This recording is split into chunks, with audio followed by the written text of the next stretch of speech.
Salut à tous et bienvenue. Aujourd'hui, on va décortiquer ensemble l'intrigue super dense et les jeux de pouvoir de Is Lovejoy. C'est un peu comme une partie d'échecs géante, où chaque personnage est une pièce maîtresse. Allez, on analyse chaque coup. Dès le départ, l'épisode nous plonge dans une ambiance très film noir, avec cette question qui va tout guider. Dans une ville où tout le monde avance masqué, qui est le véritable monstre?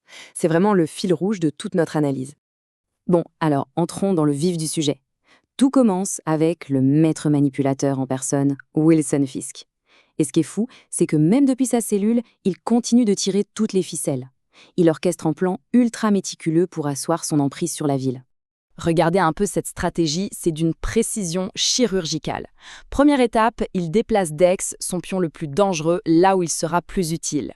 Deuxième étape, il teste la loyauté de Vanessa de la manière la plus extrême qui soit, en la forçant à tuer. Comme ça, elle est liée à lui pour de bon.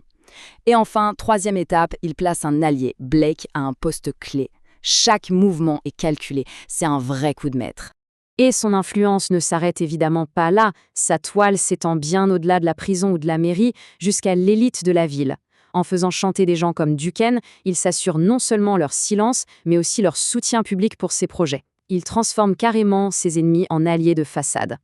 Allez, passons de l'autre côté de l'échiquier. Pendant que Fisk bâtit son empire, Matt Murdock, lui, est obsédé par la mort de son ami, Nelson. Et son enquête personnelle va le mener sur un chemin qui va créer une vraie fracture avec ses proches.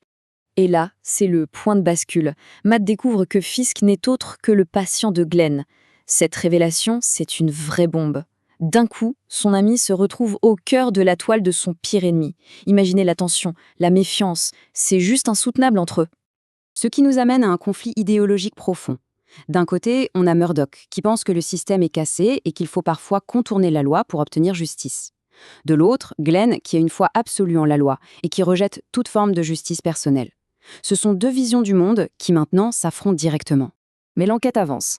Un indice crucial tombe. Matt apprend que la nuit de sa mort, Nelson ne traînait pas juste au bar. Non, il fêtait une victoire judiciaire qui approchait à grands pas.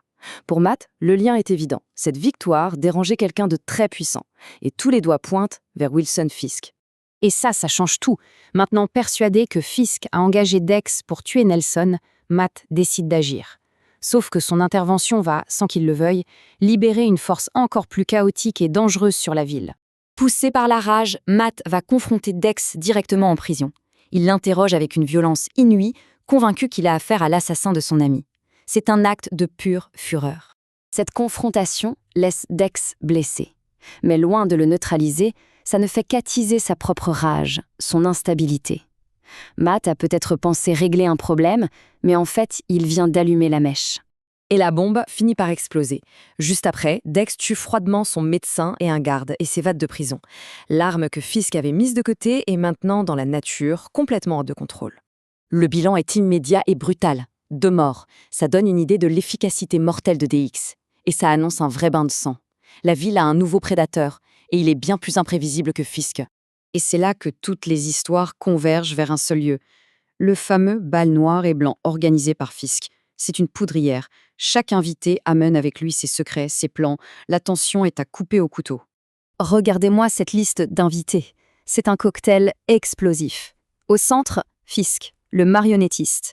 Autour de lui, on a un justicier pris au piège. Des journalistes prêts à tout pour révéler la vérité.